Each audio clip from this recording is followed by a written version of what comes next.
tornando-se instrumento para o plano divino. À medida em que esse desdobramento da consciência continua, e conforme você se volta para dentro, você descobre que Deus é e que Deus é Espírito. Você vai descobrir que existe um universo espiritual e um plano espiritual para este universo.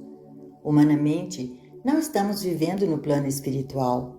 Humanamente, não somos parte do plano divino. Humanamente, nos separamos de Deus. De fato, é a separação do plano divino que constitui nossa humanidade. Se desistirmos de nossa humanidade, não faremos mais parte do ciclo de nascimento, maturidade, velhice, decadência e morte.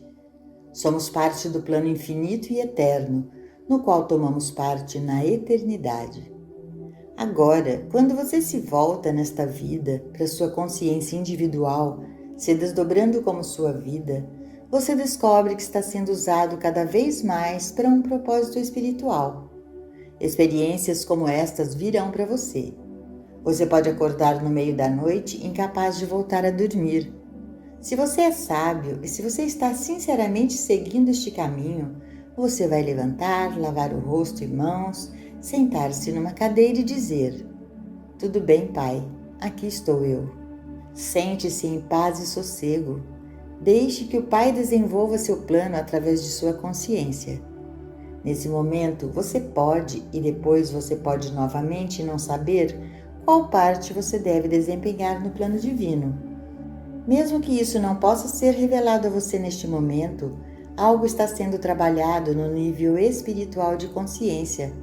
Algo está acontecendo quando você é despertado durante a noite.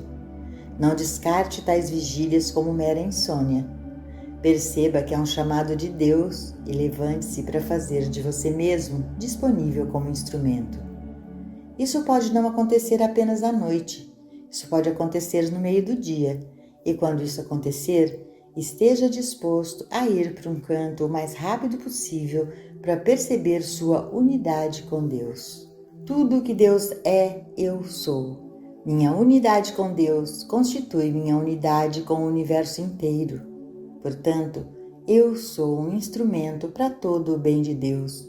Isso flui para todos os que estão buscando.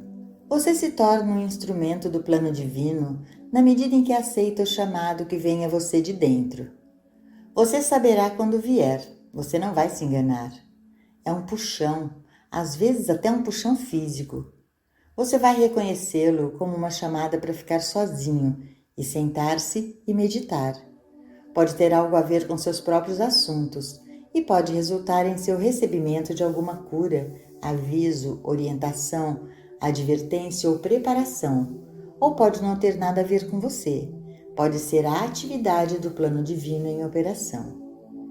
Este livro começou com a afirmação de que Deus é infinito, desdobramento, revelando-se, manifestando-se e expressando-se como sua consciência individual. Então, não é uma coisa normal e natural saber e perceber que o Deus, que é a sua consciência individual, cuida dos negócios do Pai, não só por você, mas para todo o universo? Como Deus pode ser a sua mente e sua mente estar continuamente engajada apenas em preocupações pessoais? Se você aceita Deus como a consciência divina, infinita e universal, agindo, operando e aparecendo como sua consciência individual, então prepare-se para que sua consciência sirva a um propósito pelo benefício da humanidade.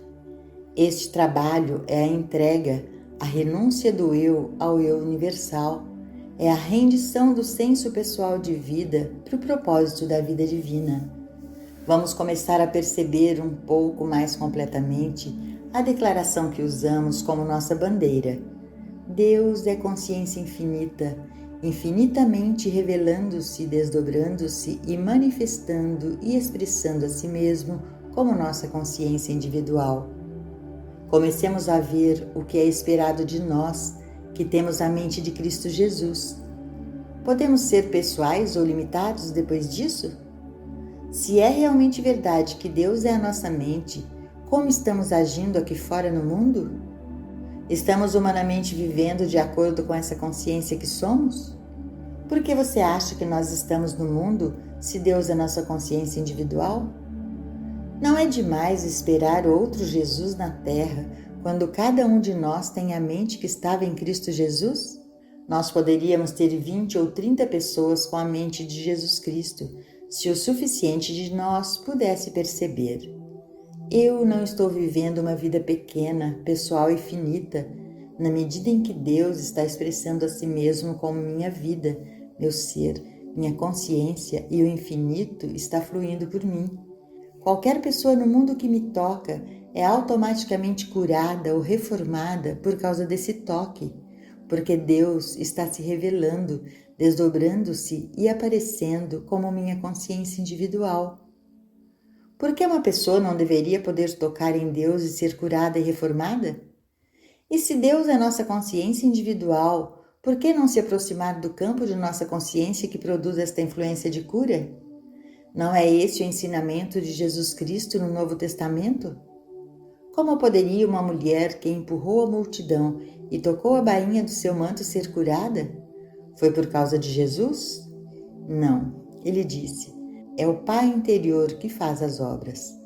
Ele sabia que Deus era a consciência infinita do seu próprio ser. Você vê o que estamos fazendo a nós mesmos enquanto continuamos em nosso estilo de vida egoísta e pessoal? Vivendo apenas para nós mesmos, nossos amigos e nossas famílias? Você não vê que nós estabelecemos as limitações em nós mesmos? Deveríamos ter aprendido que Deus é mente individual, a única mente deste universo, e devemos persistir em nossos esforços para deixar para trás nosso modo egoísta de vida e aceitar o infinito como a medida de nossa vida. De quem é a culpa se não aceitarmos isso? Nossa! Em vez de pegar livros e usá-los como livros didáticos para uma maior compreensão, nós os lemos com a esperança supersticiosa de que, quando os terminarmos, nós seremos curados.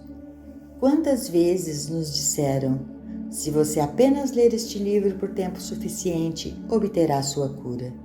Ou, se você aprender as afirmações neste livro, será curado. Isso é o que vem acontecendo, mas se ao invés disso pegássemos um livro e disséssemos: que declaração da verdade está aqui, que é a verdade do meu ser? Nós encontraríamos a verdade em cada livro que lêssemos. Nós nem precisamos ir tão longe. Emerson nos disse que Deus é a mente universal, que essa mente é a mente do homem individual e que todo homem é uma entrada para essa mesma mente e para todos vale o mesmo. É isso que estamos dizendo aqui. Nós somos a entrada e a saída para toda a atividade da mente de Deus. Então, se você fala da mente que estava em Cristo Jesus, você tem realmente falado de sua mente, sua alma e sua consciência. Portanto, se você acha que Jesus poderia curar e reformar nesta terra, você deveria saber que você mesmo deveria ser capaz de fazer o mesmo, já que a mesma mente que estava nele está em você.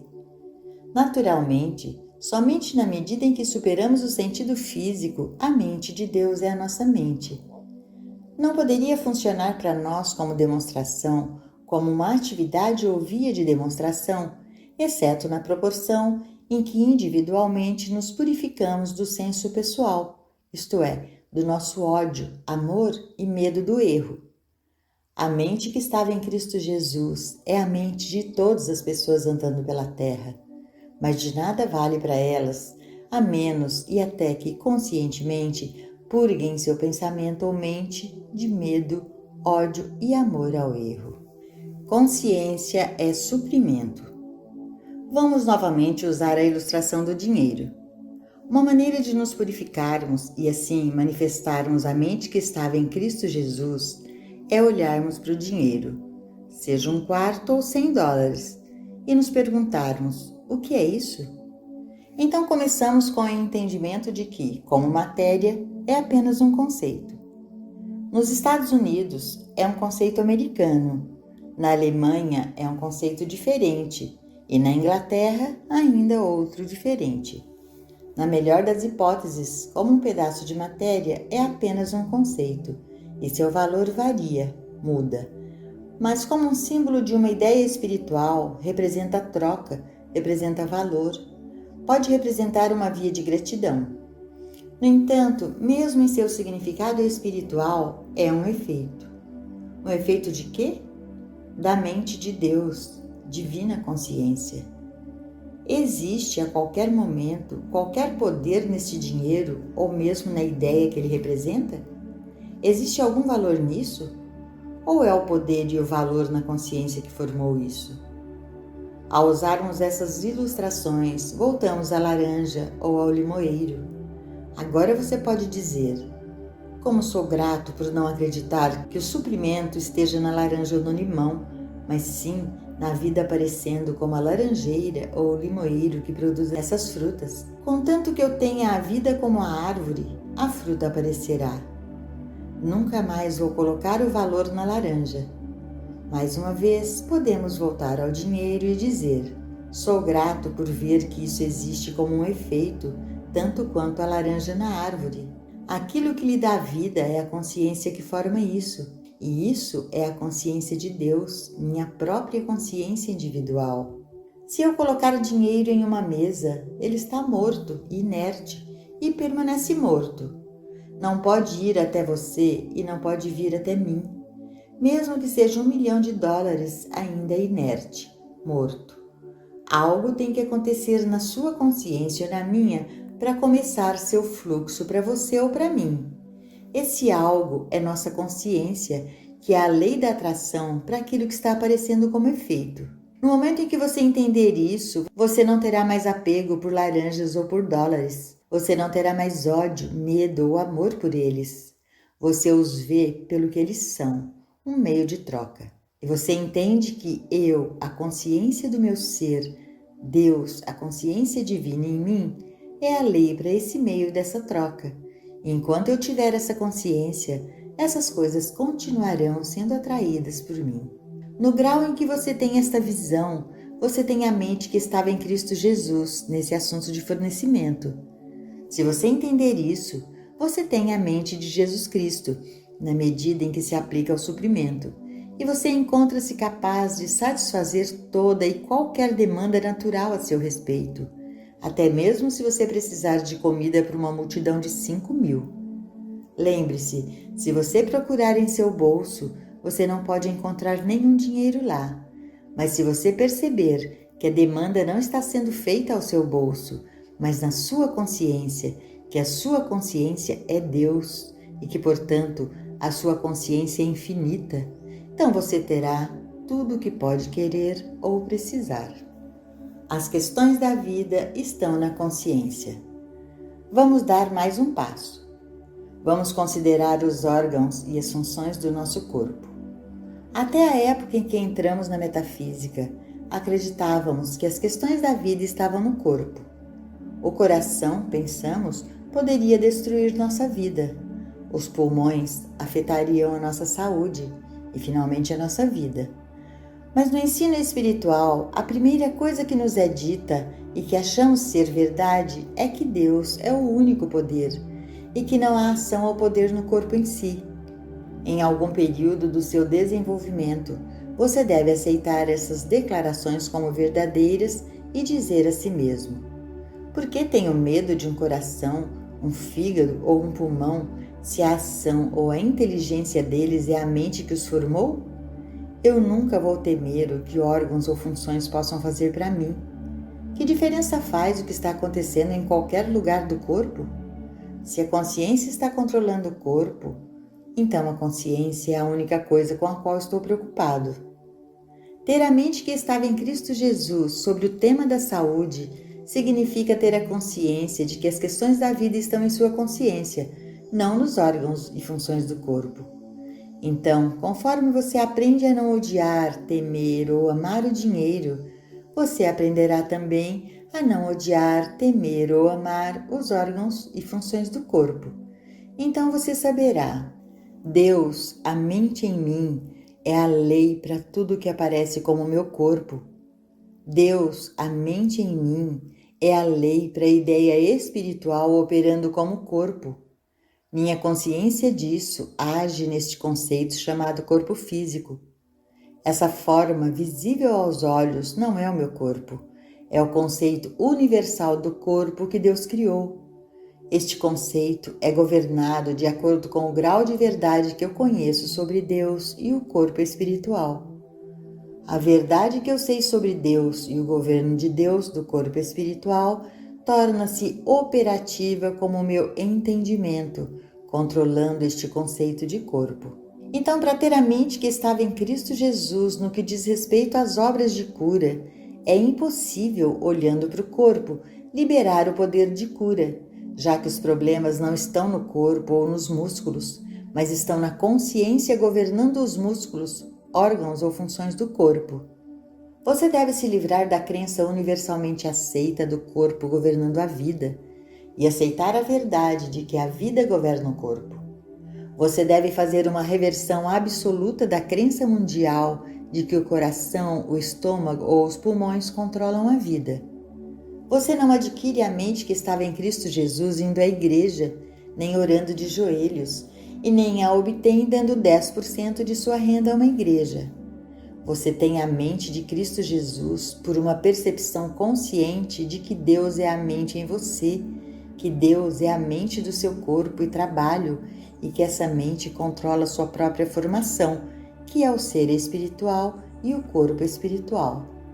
Através desse entendimento, você é uma lei para este conceito de corpo.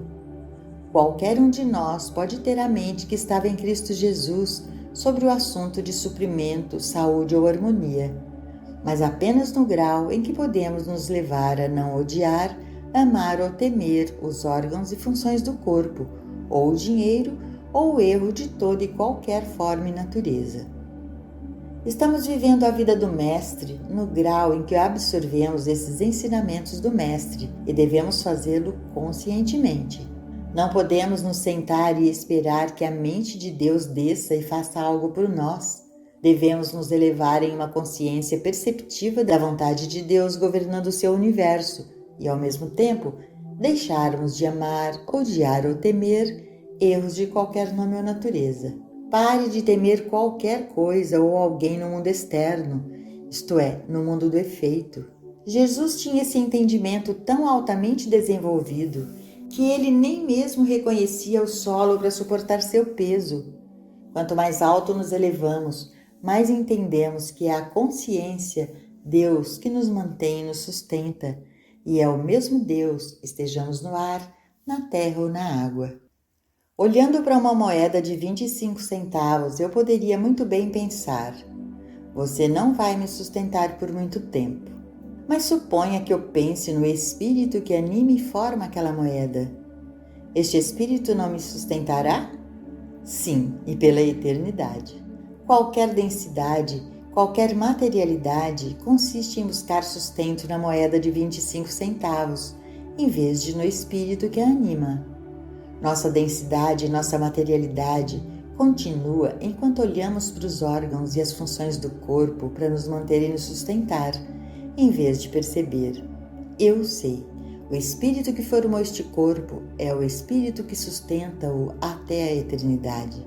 Agora podemos entender por que Jesus disse: eu tenho carne para comer que não conheceis. Todo aquele que beber da água que eu lhe der nunca terá sede, mas a água que eu lhe der será nele uma fonte de água que jorra para a vida eterna. Se bebe da água, você será uma fonte de água. Por quê? Porque quando percebemos que não estamos vivendo de alimentos ou vitaminas e que não vivemos só de pão, somos alimentados por dentro e nós somos eternos. Para o nosso sentido atual, precisamos de pão, mas não é isso que nos mantém por algo entre 60 e 100 anos. Nós estamos sendo alimentados por esse entendimento de dentro. O mesmo espírito que anima o dólar, anima também o corpo. O mesmo espírito que animou nosso corpo aos 10 anos ou aos 30 anos, pode animá-lo aos 1000 anos de idade. Se é o espírito que anima e nos sustenta aos 10 ou aos 30, então deve ser o espírito que nos anima aos 1000 anos de idade. E se isso não é verdade, o ateu estará certo. Somos apenas peças de máquinas que se desgastam. Mas nós adotamos o ensinamento, a religião ou a filosofia, chame-o pelo nome que você quiser, que diz: Não vivemos só de pão, mas pelo Espírito de Deus. Nós não somos alimentados nem somos prejudicados pelo que entra na boca, mas por aquilo que sai da consciência. Em todas as áreas de nossa experiência, voltamos-nos para a orientação do ensinamento do Mestre. No campo das relações humanas, tomamos o ensinamento do Mestre. Quem é minha mãe ou meus irmãos? Qualquer que faça a vontade de Deus, esse é meu irmão, minha irmã e minha mãe. Precisamos então continuarmos a viver nossas vidas em devoção servil aos parentes de sangue, independentemente de estarem eles ou não no caminho de nosso próprio desdobramento? Ou deveria nossa vida ser tão elevada que um caminho se abre, permitindo-nos seguir o nosso próprio sentido de desdobramento? À medida que aprendemos a amar nossos próximos como a nós mesmos, não vamos descartar nossos parentes ou amigos, mas vamos manter nossa própria identidade. Fazemos isso vivendo de acordo com nosso mais elevado conceito de vida, de acordo com nossa própria ideia de desdobramento e gastando tanto tempo quanto possa na companhia daqueles que estão no nosso caminho.